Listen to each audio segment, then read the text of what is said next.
I came to the United States as a war refugee. I didn't speak the language. I didn't have the money. But I worked hard. I studied harder. And I built a new life from nothing. I got into nursing school. I found my own housing. I became a student leader. And I landed opportunities, fellowships, and stages like this one. I made it. That's the story we love to hear, right? The story of a self-made person, the hustler, the grinder, the one who did it all alone. But let me ask you, do you really believe that? Did I really do this by myself? Is anyone truly self-made? The truth is, I didn't build this life alone. In fact, I wouldn't even be standing here if it weren't for dozens of people, most of them strangers. Ukraine was the first place I truly called home when I left my home country, Pakistan. Honestly, before 2018, I didn't even know it existed. I was simply searching for a place to study abroad. And Ukraine stood out, not because it was easy, but because it welcomed me. And there was a twist. I didn't come alone. I came with my best friend, Kamran, my opposite in so many ways, but the only person who truly understood me. And we shared the same dream of becoming doctors. I arrived in Ternopil, a town still etched into my heart. To me, it's the most beautiful place on earth. Not because I'm biased, but because how it felt. Green, natural, generous, alive. The people were welcoming in a way that I had never experienced as an international student. I was not a foreigner there. I was part of it. Ukraine gave me a life. I learned the language. I fell in love for the first time. I studied medicine with passion. I became the best student, chess champion, an activist, and held positions in organizations that mattered. I still remember sitting in the city center cafe, sipping coffee, and eating cheesecake. I deserted. I even learned to bake myself later.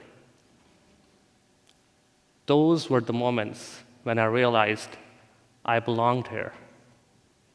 Ukraine was not just a place where I studied.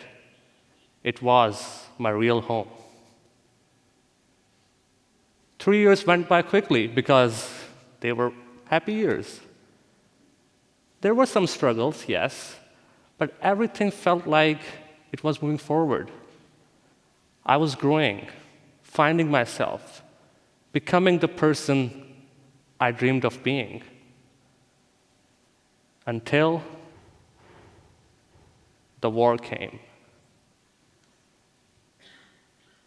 And in a single day, everything was gone. My home, gone. My studies, gone. My friends, scattered. My future, erased.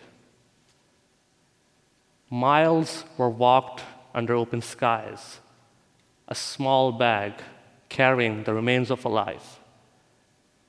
Villages were passed in silence, mothers clutching their children, women and young men weeping, a procession of the displaced. Nights were spent at the border in cold. 3 nights, no food, no shelter. 2 more nights, starving, phones dead, completely cut off from family and friends. Not even had the energy to keep on hoping. But then, strangers appeared. They saw, they acted, they gave. In Poland, a woman offered direction when chaos had no map. Michael and his family gave food, shelter, and warmth, and a place to breathe again. In Germany, Manuela, her mother, and Uli gave me work, belief, and dignity. In America, Khalid and his family gave stability, love, and encouragement. Brick by brick, they built a new foundation. Not any of them had to help, but they did. Failures became normal, miracles became real, and through them, life became possible again. So no, this is not the story of being self-made. This is a story of being stranger-made. I always used to think that asking for help was a weakness, but I have learned that asking is courage. Courage takes risk, and risk creates possibility. But here's another side to it. Some people don't ask. Some people can't. I know, because I couldn't always ask. When I was at the border, starving and cold, I didn't have the energy to say, "Help me." I was silent. But someone saw me. Someone noticed. Someone reached out anyway. And that's the second lesson. It's not only about asking for help. It's about recognizing when someone else needs it. When I came in Iowa, it didn't stop. I met people who became my family, people who believed in me, people who encouraged me and stood by me when I doubted myself.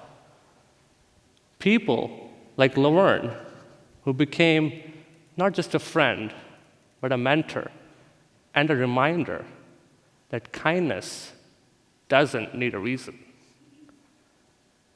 Every single one of these people has added a brick to this foundation. So I leave you with 2 challenges tonight. Take the risk of asking for help when you need it, and take the responsibility of seeing when someone else does. Because your future might depend on a stranger you haven't met yet, and someone else's future might depend on you. We are not the stories of I. We are stories of us. Thank you.